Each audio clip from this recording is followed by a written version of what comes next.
అందంగా కనిపించేందుకు నేడు మార్కెట్లో ఎన్నో క్రీమ్స్ వచ్చాయి. అయితే వీటి బదులు న్యాచురల్గా స్కిన్ మెరవాలి అంటే కస్తూరి పసుపు వాడాల్సిందే. దీన్ని ఎన్నో రోజులుగా వాడుతున్నారు. చాలా ఔషధ గుణాలున్న కస్తూరి పసుపు చర్మ అందాన్ని, ఆరోగ్యాన్ని కాపాడుతుంది. కస్తూరి పసుపు ఫేస్ ప్యాక్ ఈ రోజుల్లో అద్భుతమైన గుణాల వల్ల ఎంతగానో వైరల్ అయింది. దీన్ని ఎలా వాడాలి, వాడితే ఎలాంటి లాభాలున్నాయో ఇప్పుడు తెలుసుకుందాం. కస్తూరి పసుపుని ఫేస్ ప్యాక్లో వాడితే చాలా మంచిది. దీనివల్ల ముఖంపై నల్ల మచ్చలు, మొటిమలు దూరమవుతాయి. కస్తూరి పసుపులో యాంటీ బ్యాక్టీరియల్ గుణాలు ఉంటాయి. దీనివల్ల ముఖంపై మొటిమలు దూరమై మృదువుగా మారుతుంది. కొంతమంది ఆడవారికి అన్వాంటెడ్ హెయిర్ ఎక్కువగా ఉంటుంది. వీటిని దూరం చేసేందుకు కస్తూరి పసుపు చాలా బాగా హెల్ప్ చేస్తుంది. ఇక కస్తూరి పసుపులో శనగపిండి, పాలు కలిపి ప్యాక్ల చేసి ముఖానికి అప్లై చేస్తే ఆరిన తర్వాత క్లీన్ చేసుకోవాలి.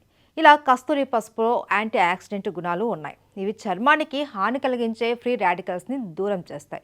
ఇక ముఖం కూడా ఎంతో కాంతివంతంగా మెరిసిపోతూ ఉంటుంది. అలాంటి వారు కస్తూరి పసుపును వాడితే గ్లో పెరుగుతుంది. డార్క్ స్కిన్ ప్రాబ్లం దూరం అవుతుంది. కాబట్టి రెగ్యులర్గా వాడండి. దీన్ని వాడటం వల్ల పొల్యూషన్ వల్ల కలిగే స్కిన్ డ్యామేజ్ని కూడా దూరం చేసుకోవచ్చు.